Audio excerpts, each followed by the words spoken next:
नमस्ते दोस्तों, आप सभी को रहस्यमय उड़ीसा यूट्यूब चैनल पर स्वागत करते हैं और पावन श्री श्री हरि कथा मंदाकिनी के और एक अध्याय में आप सभी को प्रणाम करते हैं। आज हम बात करेंगे उड़ीसा के एक महान संत और भविष्य दृष्टा जिनका नाम है संत निराकार दास, और उनके द्वारा रचित एक ग्रंथ का नाम है अमर जुमर संहिता, और इसके बारे में हम बात करेंगे। उन्होंने अपनी ग्रंथ में आगे होने वाला महाभारत युद्ध और भी बहुत सारे घटनाओं के बारे में बड़ी विस्तार रूप से आलोचना की है। उन्होंने इसे उड़िया लैंग्वेज में लिखा है।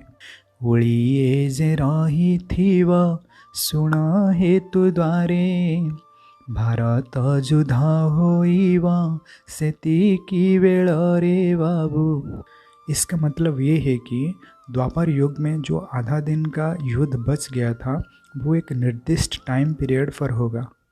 और उन्होंने लिखा है, से ही ओली करे न था कली से सहेवा, से ओली रे तेरो मास भोगा जे होइवा बाबू, भोगा जे होइवा।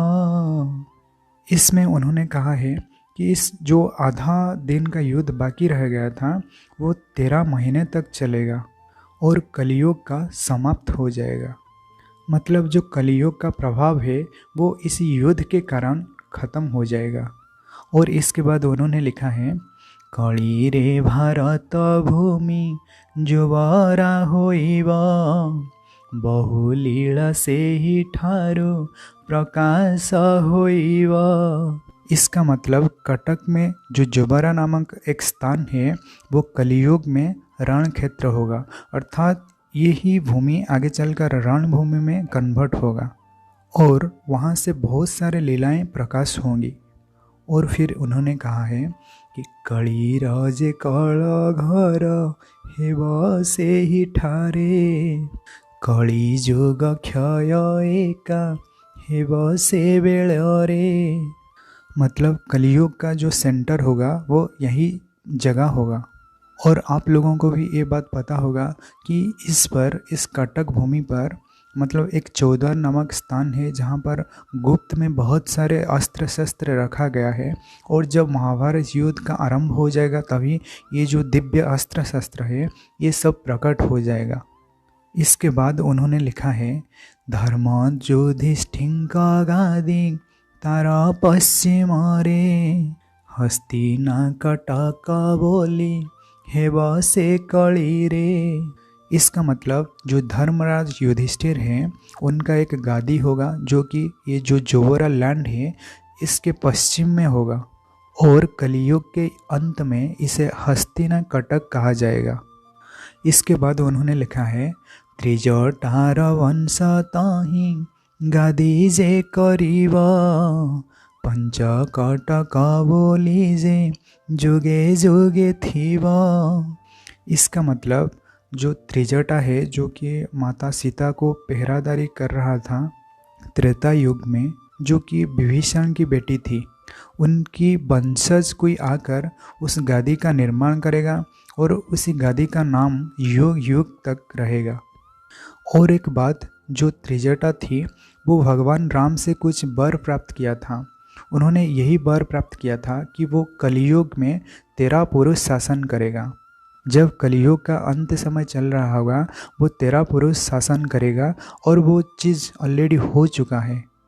जब हमारे देश में भारतवर्ष में कांग्रेस का शासन चल रहा था तभी ये चीज़ ऑलरेडी हो चुका है। इसके बारे में मैं ज़्यादा ओपन नहीं करूँगा, नहीं तो इसमें लोगों की बहुत सारे कमेंट आ जाएंगे, ख़राब कमेंट आ जाएंगे जो कि सही नहीं होगा। इसके बाद उन्होंने लिखा है, 16 मंडला भक्ता जे 16 से ही ठारे, 16 मंडला भक्ता जे 16 से ही ठारे, पंच सखा थीबे पुणी ताहारा भीतरे। इसका मतलब भारत में 16 मंडल होंगे और 16 मंडल के सारे भक्त वहीं पर आकर ग्यादर होंगे, और उनके बीच में पंचसखा भी होंगे। पंचसखा मतलब जो अच्युत, अनंत, जगन्नाथ, बलराम और जसवंत दास, जिन्होंने ये मालिका शास्त्र का रचना किया है, वही लोग फिर और एक बार जन्म लेकर वहीं जगह पर होंगे। बैशाख शुक्लाष्टमी गुरुवार दिन ସେହି ଦିନ କଳି ଯୁଗ ହୋଇବ ସମ୍ପୂର୍ଣ୍ଣ बाबू। ସେହି ଦିନ कली युग हुआ संपूर्ण। इसका मतलब वैशाख मास के शुक्ल पक्ष और अष्टमी तिथि में कलियुग का संपूर्ण हो जाएगा। मतलब कलियुग संपूर्ण रूप में विलुप्त हो जाएगा और आद्य सत्य युग अर्थात अनंत युग की प्रतिष्ठा होगी और भगवान अनंत अनंत केसरी राजत्व करेंगे। इसके बाद उन्होंने एक बहुत बड़ी बात कही है, ସେହି ଦିନ ଲଞ୍ଜା ଯେ ପଡ଼ିବ ଚମତ୍କାର 160 ହୋଇବେ चंद्रभागा ठार। इसका मतलब एक बहुत बड़ा एस्टेरॉयड जिससे कि महापुरुष यहाँ लंजा नक्षत्र कहा है, वही आकर समुद्र में गिरेगा, मतलब लवण जल में गिरेगा अर्थात एक ओशन में गिरेगा। और उन्होंने कहा है कि चंद्रभागा में जो कि उड़ीसा में कोणार्क में एक चंद्रभागा नामक एक स्थान है, वहाँ पर लोगों की स्थिति असंभाल हो जाएगा। फिर उन्होंने कहा है, ସେହି ଦିନ 12 बजे हेब चमत्कार 49 पवन जे बहिब सधीर।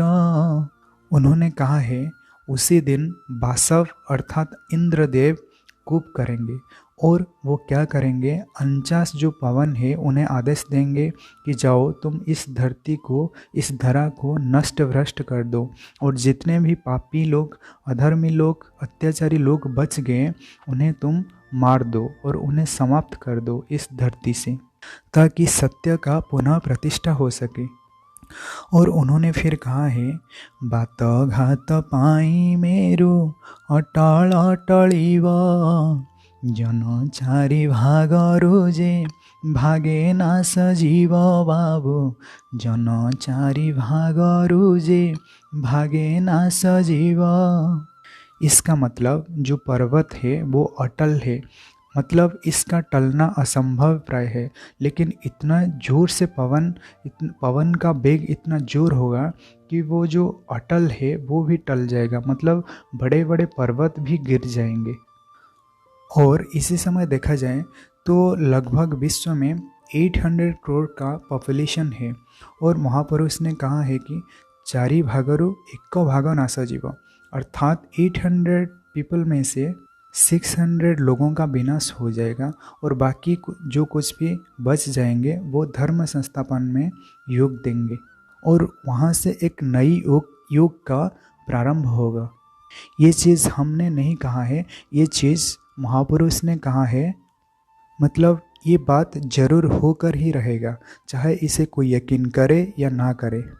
आजकल का जो साइंस एंड टेक्नोलॉजी है वो बहुत ज़्यादा ही डेवलप कर गया है, इसलिए लोग ऐसा सोचते होंगे कि ऐसा कुछ नहीं होगा, इसे हमें साइंस बचा लेगा, लेकिन ये सब कुछ नहीं होगा। महापुरुष ने भी कहा है, वैज्ञानिक यंत्रमान हुईब चल हरिंकर सुदर्शन घुरुणा जे थिबा। इसका मतलब जितने सारे के सारे वैज्ञानिक यंत्र, मतलब जो साइंटिफिक डिवाइस है वो सारे बेकार हो जाएंगे, मतलब सारे के सारे डिस्ट्रॉय हो जाएंगे, क्योंकि सुदर्शन चक्र का जो प्रभाव रहेगा वो सारे चक्र, मतलब वो सारे डिवाइस को डिस्ट्रॉय कर देगा। इसलिए टेक्नोलॉजी भी विनाश हो जाएगा, टेक्नोलॉजी का भी डिस्ट्रॉय हो जाएगा, मतलब कुछ भी चीज़ नहीं बचेगा। इसके बाद महापुरुष ने कहा है, सत्य आचरणे पुणी थिबे जेउ माने सेही माने पाइबेटी आंभ दर्शन। इसका मतलब जो इंसान सत्य की राह पर चल रहा होगा उसे ही हम प्राप्त होंगे, मतलब वो हमारा दर्शन कर पाएगा, और जो लोग ऐसा नहीं करेंगे वो हमारा दर्शन नहीं कर पाएंगे। अर्थात यहाँ भगवान जगन्नाथ कह रहे हैं कि वो सारे के सारे लोग, वो सभी लोग हमारा दर्शन करेंगे जो सत्य और शांति के मार्ग पर चल रहे हैं, और जो लोग अधर्मी होंगे वो हमारा दर्शन नहीं हो सकता।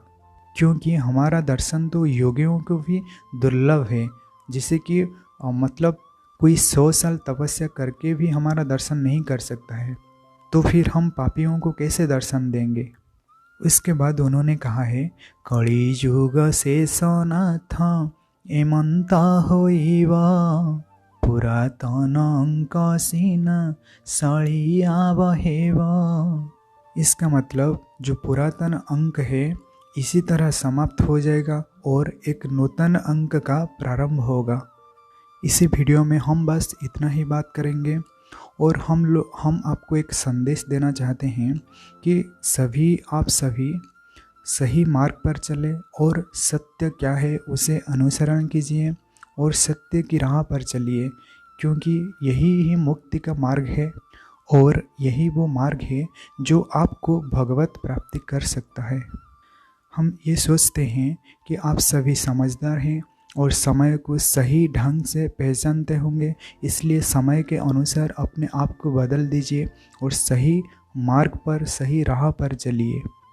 तो जय जगन्नाथ, जय माधव, जय पंचसखा, जय उड़ीसा, जय भारत।